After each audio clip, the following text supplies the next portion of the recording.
Hey, what's up, everyone out there? Thank you so much for tuning in to another episode of the Addicted Fishing Podcast. You guys have been doing a good job at recording these. I haven't been in them, I don't think, though. Yeah, you're freaking slacking. You're out there chasing four-legged critters way too much. Having a really fun hunting season, but not a very successful one. I've got a lot of money in tags this year that did not get filled. That tag soup was probably delicious, Yeah. but you always kill. I'm sure your freezer's fine. Yeah, I did a really good hunting season last year, so I was blessed last year, but this year, been tough. It's been really tough for me, but I had a lot of just memories that'll stick with me for life, so We had some good ones during muzzleloader season, that's for sure. yeah, a lot of good muzzleloader season ones, and yeah, I know we got some hunters out there. Make sure you guys let us know, message us. We've been talking about bringing back the Addicted Hunting Podcast. We were recording those pretty regularly. We've been talking about doing it again, so we want to hear your feedback. We want to know if you guys want to listen to it or not, because we've been thinking about reigniting it.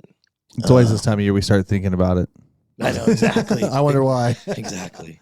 You been fishing? A little bit running around, just kind of chasing stuff down with the camera. Kind of shoot. One day we were at the coast, next day we were in the gorge. Day before that we were back at the coast. Then we were local, just kind of running around doing a bunch of everything. There's nothing out here like now that's just like strikingly good that we just have to go do. So it's kind of like, let's go over here, try to film some good content. Yeah, this time of year is always weird. This like November till like January. Before we get into it's like this transition, I feel like. Yeah, and the thing about this transition this year is it like our B-Run Coho, I've been saying it every week. And I mean, I understand there's Coho out there, I get it, guys, but like it is a fraction of what it should be. Like it is just not solid. Even the dam counts. We did a little content filming in the gorge today, trying to chase some Coho. And I didn't look at the dam counts like the last 3 days, and it was like 8, 13, 4.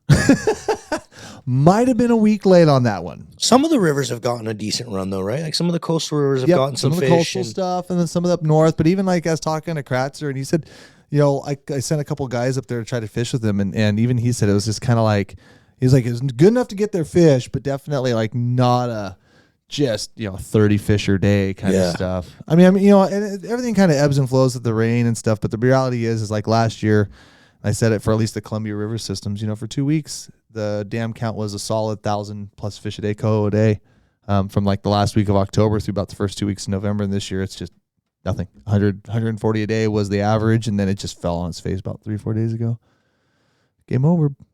Weird. Yeah, I'm a little scared too, because the reality of the situation is generally B-Run Coho correlates what we see for winter steelhead. For whatever reason, there is kind of a numbers game there. They don't do a lot of forecasting. I mean, they do obviously forecasting for the North Coast Washington steelhead because they have to. No, they do a really good job at that too. But the North Oregon coast they don't, because they don't have to. Because of certain programs, we're not going to go there. But generally, when we see a pretty decent B-Run and that's pretty strong, it generally shows that we're going to have a decent, steelhead run. And so I'm a little like, might have to transition to steelhead a little early. Oh man, I know you didn't want me to say that. That's why I'm just gonna. But I can be. Be hunting more and more. Yeah, right. Well, fish forecasting can be wrong, and we always say these things, and then, next thing you know, we have. Or I'm seriously like, I think me and you are with like in the next 10, 15 years, we might legitimately end up in Florida. Oh, yeah. I mean, I'm not gonna say where I'm gonna go, but that could very well happen. Just snowbird. Just right after hunting season, just bail. That's what I'm saying. I mean, the reality is like seasons are getting tougher. We're losing, as far as from the guiding standpoint. I mean, we've lost our summer, sturgeon seasons, and springer seasons are getting a little leaner, and it summer for guiding, steelhead's gone. You guys are dealing with some tough situations. A lot of our YouTube buddies, they all go to Florida this time of year. Why now begs the question. I mean, in 2 weeks, we're going to freaking Pennsylvania I know. to get more steelhead, because I can't convince you to send us to freaking Costa Rica somewhere warm or somewhere nice. I mean, I'm super excited about filming another movie and doing Steelhead Alley. It's going to be fun. For the sportsman shows. But see, usually that's that transition period, right? We kind of get lulled into sleep about mid-November. Then you have the holidays. Then we do like your birthday rafting trip. There's like some things kind of like going on. And then like December hits and everyone kind of lays low for the month. And then like January hits, sturgeon season. And then like sportsman show, steelhead, steel. And all of a sudden, poof, the flowers are out and it's spring. Yep. But you're right. It is kind of funky right now. It's super funky. But I am excited for this Erie trip. It's gonna be a blast. If you guys didn't catch what Cam said, we are filming a brand new movie. It's going to be premiering at Puyallup and at the Portland Sportsman Shows this year. We're heading to do Steelhead Alley. Something that's kind of been, when you grow up fishing and you read salmon, trout, steelhead, when you're out here in the Pacific Northwest, you always are hearing about Steelhead Alley. So it's been on the bucket. Better live up to the hype. That's all I can say, because I drug out, we were doing a little rafting Lake Coho fishing a few days ago. And I actually busted out the pin rod because I'm like, you know what? I better be ready. And we had Blair Johnson with us from VGS Guide Service along for the ride. And man, he just, before I even took a cast, just starts cutting into me about this. Oh, that pin rod, and whack a couple fish like right out of the gate before he even got a fish. Nice. On the pin rod. I'm like, hey man, here you go. I was texting one of our artists that lives out there. He's actually drawing a bunch of our artwork, and I was messaging. I'm like, hey, we're going to be out in your neck of the woods, and I said, absolutely, maybe we can fish one of the days that we're out there. And he said, yeah, I'd love to show you the real Steelhead Alley. Yeah. So I think we're going to have some good connections out there, and there's already been some people hitting us up. So hopefully we can get on some good fishing and really kind of see what it's like out there. From what I noticed, it doesn't seem like the fish are very big. A lot of the fish in those regions. even when we went to that, even when we went with Kyle and them up at Michigan Fish Fray. If you guys haven't checked out that video, go look at that Michigan. But that fish that I happened into with Fray, 13, 15 pounds, is a nice big one. He's like, that's the biggest one that I've seen in years. Damn fish wanted to show up for the camera, I guess. But the reality was that was a pretty abnormal fish. And that's, even if we're over here, a 13, 15 pound fish is a great fish, but it's not that uncommon. But no. a lot of 6 and 7s, a lot of them. Yep. And I feel like when I look at pictures of Steelhead Alley, and I've followed Aaron Chine for a while on his page, and most of the fish are in that 5 to 7 pound range, it seems like. Yeah. But it sounds like you can get numbers. I've heard of stupid stuff like 50 fish days and crap like that. See, I will go and catch smallmouth bass and catch 50 a day and be happy. And they're all like 2 pounds. So you know what? The reality is numbers are fun. Yeah. And numbers when you have the numbers too, we know from filming, start getting creative, start having competitions. Yep. You start doing I'm going to be like, here, Nick, here's the pin rod. I'm going to be shoving that thing in all your guys' hands. If we get to some fish, or it turns into a struggle, we might have to catch a fish for the camera, or else we have no movie. There's going to be some goals, some things that we're trying to accomplish. So be on the lookout, guys. It's going to be a fun one to film. Yeah, give us some suggestions or hit us up if you guys are hearing this over there in the Midwest and any ideas. We definitely need to go somewhere warm. Yeah, freaking A, especially after today. Especially after today. It was really cold in the Columbia River Gorge. In the Columbia River Gorge. It was really cold. No, actually, it wasn't too bad, but I didn't think it was that cold today. No. I also wasn't in a boat. I was in a heated office all day with my computers. But the reality is the region hasn't been cold too, and that's what's kind of scary about going back to we're done with Steelhead Alley, but going back to the Coho thing, all the leaves are still on the tree. We're driving back from the gorge, half the trees are yellow, half the trees are green. Mm-hmm. That is weird. November 15th, 14th. Even my neighbors, I noticed that because my neighbors' trees are always normally, and they're all still have their leaves. So I don't know what the heck's going on there. Yeah. We had some big windstorms too, and I thought, oh, here we go. The leaves are going to fall on this. They didn't. It's going to suck for deer hunt tomorrow. They got lots of cover. You can't see through the bushes. This rain's going to be good, though. Yeah. This rain's going to be good. Yeah, I'm going to go in the morning and give her. Where are you going to go? I've heard you should go up over the 6,600 into the Warehouser. Okay, I did that last year, and it was there. Okay, that was too many people for me.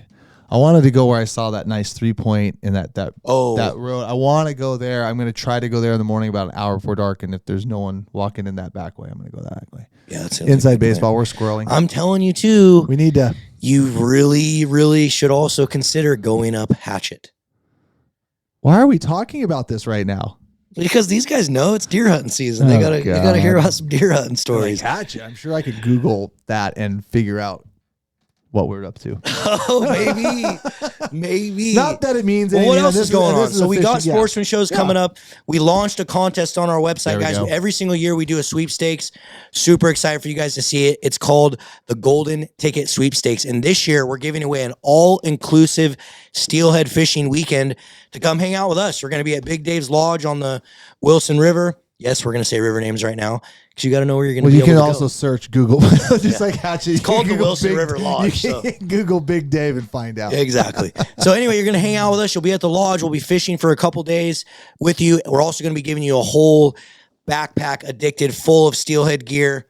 It's going to be a good time. I'm excited for it. So if you go to our website, check out the Golden Ticket Contest. There's a couple ways you can enter. You can enter for free right on the landing page, or every $1 that you spend on the website will also get you additional entries. So I can tell you what, this is one you want to win. We always reserve this like special week, and it is like the creme de la creme on weather, the creme de la creme on steelhead numbers, and it's good. it is it's lot good. of Like fun. you want to win this one. Like this is a fun And one.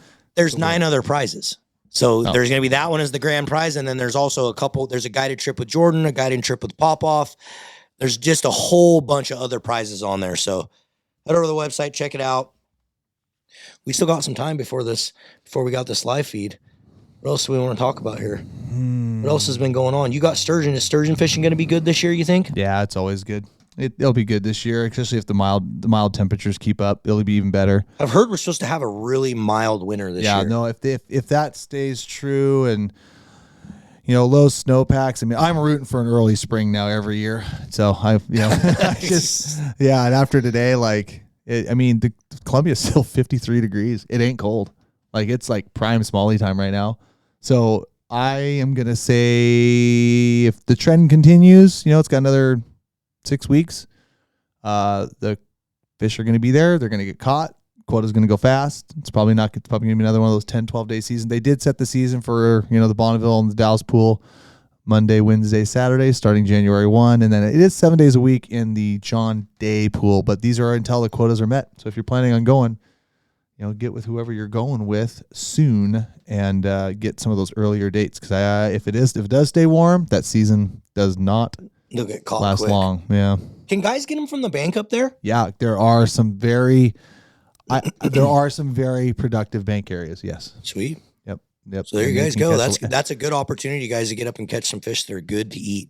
I'm sure. So you're probably booked, but I'm sure you have contacts of people if they want to get out. Yep. Yeah. Absolutely. You guys can find me. Yeah. Hit me up. We'll get you dialed up. I fish with about 4 or 5 other guys up there that we all work really well together and find them, catch them. And it's a good fishery because you catch like 50 a day. So we have sturgeon, and then after that, we're steelhead. Yeah, steelhead. But I mean, the reality is, like, they'll be steelhead. I mean, Right when we're I sturgeon saw our cohorts up north filming with Mr. Mike Z caught a steelhead a few days ago. Who's that? Dwayne England and the Fish Hunt nice. Northwest guys.